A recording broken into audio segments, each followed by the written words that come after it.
If you have a parent, a grandparent, or anyone you love living in a nursing home right now, I need you to stop what you're doing and listen to me carefully.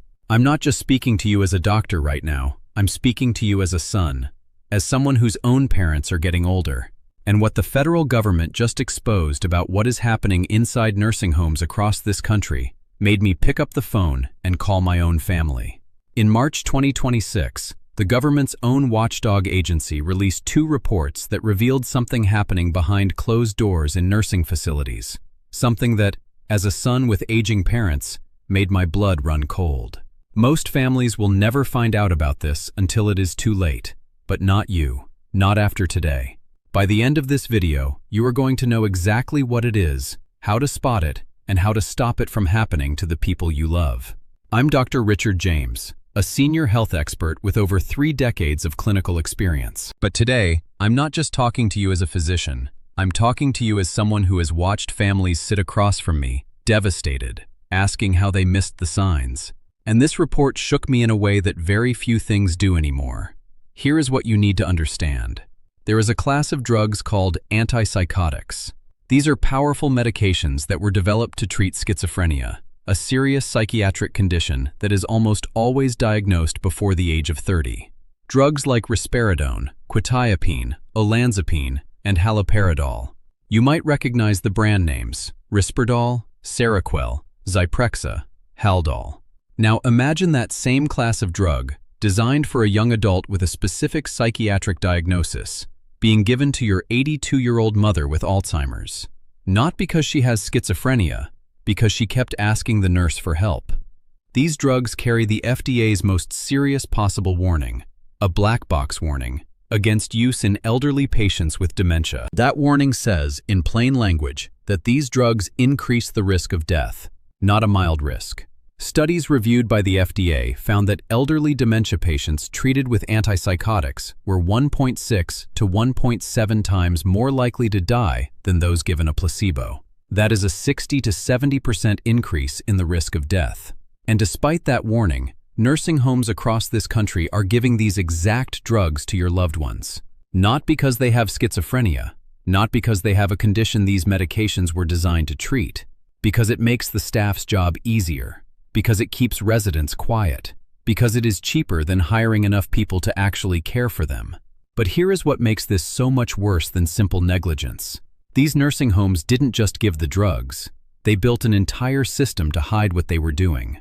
And when you hear how they did it, you are going to understand why most families never find out. The Office of Inspector General, that is, the federal government's own watchdog agency within the Department of Health and Human Services, released 2 companion reports in March 2026 based on a comprehensive review of 40 nursing home inspections. This is not a blog post. This is not someone's opinion. This is the federal government telling you exactly what they found.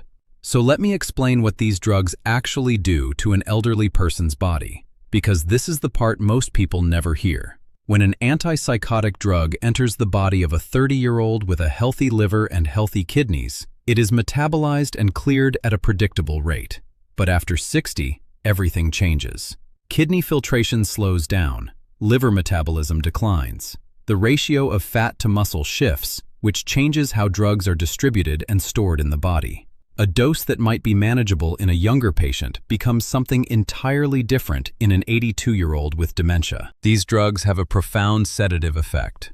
A parent who was alert and communicative, who recognized your face, who asked about your children, who laughed at their grandchild's stories, can become drowsy, confused, withdrawn, sometimes completely unresponsive. They stop engaging. They stop eating the way they used to.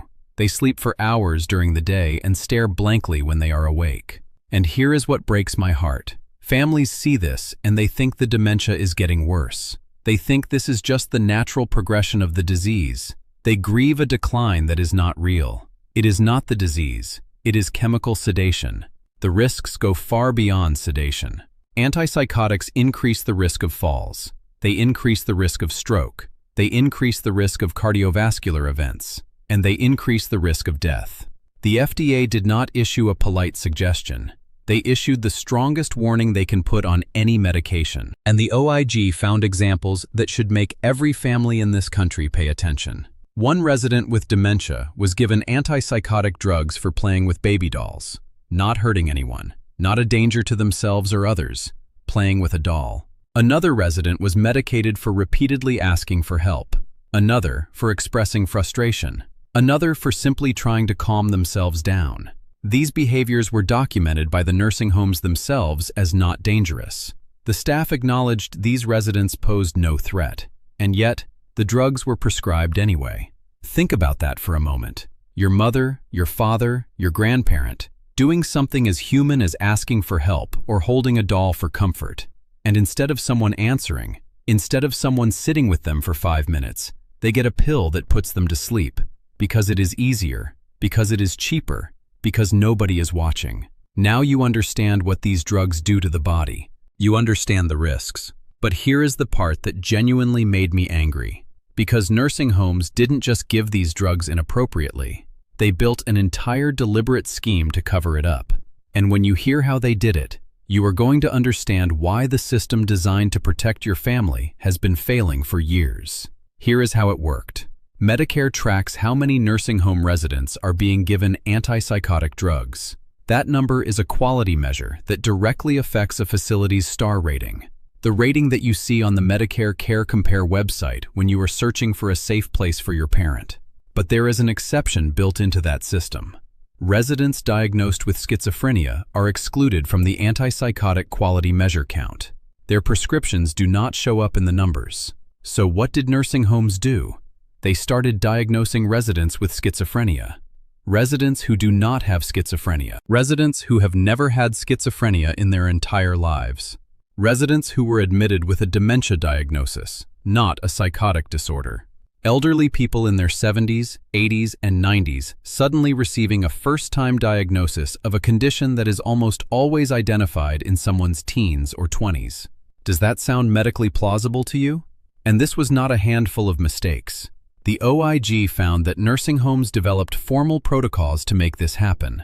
They built automated alerts in their electronic health records that would flag any resident receiving an antipsychotic who did not yet have a schizophrenia diagnosis on file. When that alert fired, a nurse would add the diagnosis, not a psychiatrist, not after a comprehensive psychiatric evaluation. A nurse, following a protocol specifically designed to hide what they were doing. The OIG also found that staff printed lists of resident names and handed them to clinicians, with instructions to add schizophrenia diagnoses to the medical records. And medical directors, the physicians responsible for overseeing care in these facilities, made inappropriate schizophrenia diagnoses to justify prescribing antipsychotics. Think about what that means. The star rating system was designed to protect families making care decisions. It was supposed to be a tool that helped you find a safe, well-run facility for your parent. Instead, nursing homes weaponized it. They turned the very tool meant to expose dangerous prescribing into a tool that concealed it. And the families who trusted those ratings to keep their parents safe had no idea. And if you are thinking this must be a handful of bad facilities, stay with me. Because the scope of this is much bigger than you think. And what the federal government is considering doing next might make the whole problem worse. The OIG reviewed 40 nursing home inspections and found systemic patterns, not isolated incidents. Inappropriate use of antipsychotic drugs, failure to try non-drug interventions first, failure to monitor side effects, medical directors complicit in the scheme, pharmacists who failed to flag concerns or suggest reducing dosages. And the numbers tell a disturbing story. At the peak in 2011, nearly 24% of all long-stay nursing home residents were receiving antipsychotic medications. CMS reported that number had dropped to around 14% by recent years. But here is the critical detail. A study from Virginia found that by 2016, 29% of antipsychotic prescriptions in nursing homes were to residents with diagnoses of schizophrenia, Tourette's, and Huntington's disease, a 32% increase from 2011. The improvement in antipsychotic numbers may have been partly an illusion, driven not by fewer prescriptions, but by more excluded diagnoses. The FDA first warned about this in 2005. They expanded the warning in 2008. And here we are in 2026, and the federal government's own investigators are still finding the same patterns. This is a problem the system has known about for over 2 decades, and it has not been solved. Meanwhile, CMS is currently reviewing the antipsychotic quality measure itself, under pressure from nursing home industry groups arguing the measure is outdated and does not distinguish between appropriate and inappropriate prescribing. In early March 2026, CMS acknowledged it was actively reviewing the measure.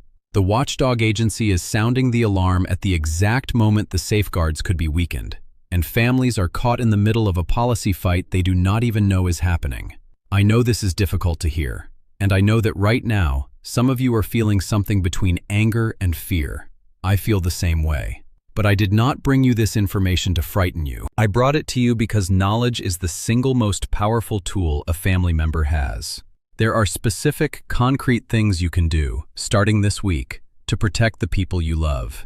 And that is exactly what I am going to give you right now. Before I walk you through the protection protocol, I need to address something. Some of you are thinking, my parents' facility has 4 or 5 stars. This cannot be happening there. And I understand that instinct completely, but I need you to hear me. The entire point of the false diagnosis scheme was to inflate those star ratings. A high rating does not mean antipsychotics are not being used. It may mean the facility is better at hiding it. The OIG specifically found that the quality measure system was being gamed. And for those of you whose parents do have behavioral symptoms, I am not saying medication is never appropriate. Behavioral symptoms of dementia are real. They can be frightening for everyone involved. What I am saying is that federal regulations require non-pharmacological interventions to be tried first. Calming techniques, environmental adjustments, routine changes. The OIG found that many facilities skipped that step entirely. The issue is not that antipsychotics should never be used in any circumstance. It is that they should be the last resort, not the first response. And they should never be used for staff convenience. So here is exactly what I want you to do. And I mean this week, not next month. Step 1. Call your parents' nursing home and request a complete, current list of every medication your parent is taking, including PRN medications, which are the as-needed drugs. Look specifically for these names: risperidone, quetiapine, olanzapine, haloperidol, or aripiprazole. Or the brand names: Risperdal, Seroquel, Zyprexa, Haldol, or Abilify. If any of those appear on the list, move to Step 2 immediately. Step 2. Request a copy of your parents' current diagnosis list. If you see the word schizophrenia on that list, and your parent was never diagnosed with schizophrenia before entering the facility, that is a major red flag. That is exactly the pattern the federal government just exposed. Step 3. Ask 3 critical questions. First, was a non-pharmacological intervention tried before this medication was prescribed? Second, what specific behavior prompted this prescription? And third, when was the last dose reduction attempted? Federal regulations require facilities to attempt gradual dose reductions on antipsychotic medications. If they have not done this, or if they cannot answer these questions clearly, that tells you something important about how your parents' care is being managed. Step 4. Go to Medicare's Care Compare website and look at your parents' facility. Check the antipsychotic use quality measure. Compare it to state and national averages. Now, here is the counterintuitive part. A suspiciously low number may actually indicate the diagnosis scheme is in use, because the false schizophrenia diagnoses are designed to make the real number disappear from the count. A facility that appears to have very low antipsychotic use might simply be very good at hiding it. Step 5. If something does not look right, contact your state's long-term care ombudsman. This is a free service that exists specifically to advocate for residents of nursing homes and assisted living facilities. You have a legal right to advocate for your parents' care. Give them the specific information you gathered from steps 1 through 4.